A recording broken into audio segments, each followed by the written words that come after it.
Lousame continúa mobilizándose para apoiar a candidatura de Cernadas ás Letras Galegas 2027. Os veciños e veciñas de Lesende e Vilacova sumáronse á campaña impulsada polo Concello.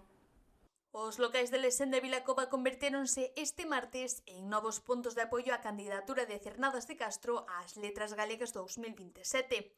A iniciativa forma parte do proxecto Cernadas 27, impulsado polo Concello de Lousame para reivindicar a figura e a obra do escritor e relixioso de Fruíme.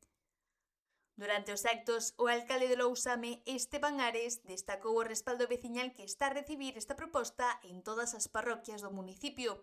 O rexedor lembrou especialmente o acto celebrado pasado 17 de maio en Fruíme, no que participaron centos de persoas reclamando o recoñecemento da Real Academia Galega para Cernadas de Castro. Logramos poñer o nome de Lousame, en toda Galicia.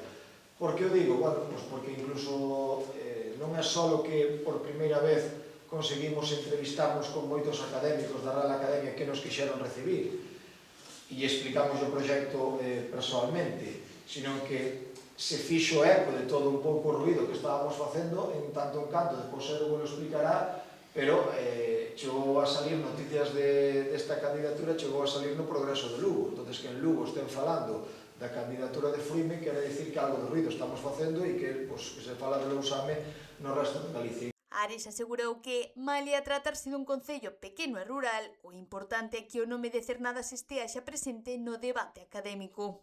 Sabemos que é unha labor moi complicada, sabemos que é unha reclamación moi difícil, porque, bueno, non deixamos de ser un concello pequeno, un concello rural, e, evidentemente, Cernadas de Castro viveu en Lousame, non viveu en Vigo, viveu en que naceu en Santiago, pero non viveu ali durante a súa parte da súa vida, e, ao final, que nos fagan caso, é complicado, non? Pero iso non quita que o traballo que fagamos mereza a pena. Eu creo que o traballo vai merecer a pena e paso que pase vai a quedar aí, porque ao final facemos unha reclamación, honramos, digamos, a persoa máis ilustre que temos no noso concello, honramos a cultura e iso ao final creo que iso nunca é perder o tempo.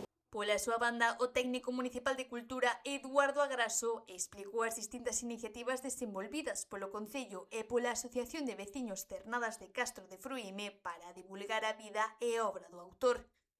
A xornada rematou cunha fotografía de grupo e coa participación dos veciños na campaña das redes sociais baixo o hashtag #EuConCernadas.